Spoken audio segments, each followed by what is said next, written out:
But didn't you do a marathon like how Yes. long later? So basically, I had never run a marathon. Right. I did the 100-mile race first, no training. But I had signed up for the marathon because it's the first Las Vegas marathon running down the strip of Las Vegas. So Las Vegas had a marathon, but this is the first time it's going to go down the strip. 2005, I'm like, hey, I'm going to sign up for it. I went on to Iraq, did deployment. When I come back, I'll be training for it, and I'll go do this race with my family. Me and my ex-wife and my mom signed up for it. So in Iraq, me and my boy, Sledge, in the book, we're just working out. We're doing crazy workouts. And my cardio was 20 minutes every Sunday on the elliptical trainer. That's the only cardio I did. So I call myself training for this marathon, right? So then, my boys got killed in that incident that happened, lone survivor, the whole Operation Red Wings. So that's what prompted me to do the 100-mile race. After the 100-mile race in November, it was like 2 or 3 weeks later, that marathon that we all signed up for that I didn't train for. I didn't train for the 100-mile race, didn't train at all for this. Like, hey, I'll drive there with you all. Because I tried to run the day before. Like, I can't even run I can't even run down the block. So I didn't do it. So we're driving to the race. I said, hey, Mom, my mom's going to walk it. I said, I'm going to walk it with you.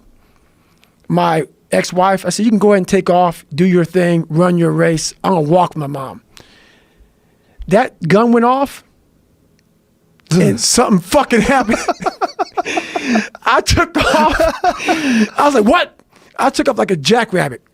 Gone. I was like, what the hell? So I was thinking the whole time, I was like, man, I just ran 100 miles like 3 weeks ago, like first time ever.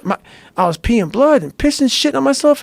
I go, my body's broken. My Achilles and my tendons and my feet are broken. I go, what is this? And every time I started running further and further, I go, okay, I got to the 10K. I'm on Boston Marathon time. Because I knew the Boston Marathon was like 3:10:59 for my age. I'm like, hang on a second. And then I started using all this external shit for motivation. I'm like, okay, who the fuck can go out here and run 100 miles, no training? And then I'm broken. Most broken I've been in my life. And now I'm running a marathon. Who could do it? So I started just feeding myself. I get to half the mile. I'm about 30 seconds off the pace. I said, hang on, man, you're Goggins. You can do this shit, man. And I started just feeding myself. You can do this.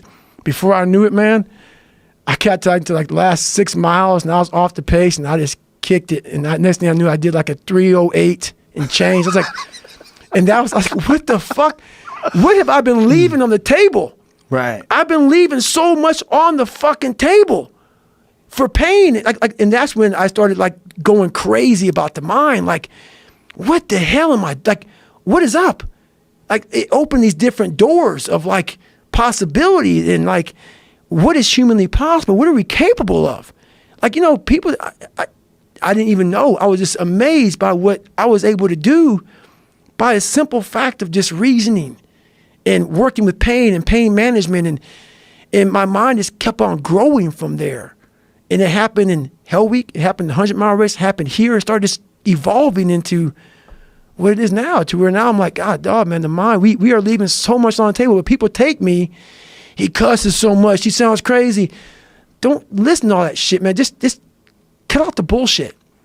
Cut the bullshit. Just get to the weeds of that. You are fucking yourself up by not examining your brain. You're not examining your brain. Message it. That's done. You examine your fucking brain, and that takes some hard work and suffering. If you're not willing to do that, I'm sorry. And it seems like there's no way to do that as a bystander. No, you can't watch it, man. Yeah. You got to get out there and be like, oh, this hurts. This hurts real fucking bad. I don't think this is smart. And then, guess what happens? The body will adjust. It will adjust. And everybody goes, well, then the next question I get, but is there a time when it doesn't adjust? What the fuck? I get some of the stupidest shit, man. Like, don't take it with a grain of fucking salt, people. Those questions are people that are wanting to quit. Yes. And that's what I say. When should I quit? Yeah, like, did you ever like feel like, no, shut the fuck up. Stop. I don't want to, like, that. There's always that next question. No, don't take it like, go out there and run through a brick wall as many times as you can. No, I'm not saying be me. Don't run 205 miles at one time. I'm not saying do that. I'm saying start to learn the mind is powerful.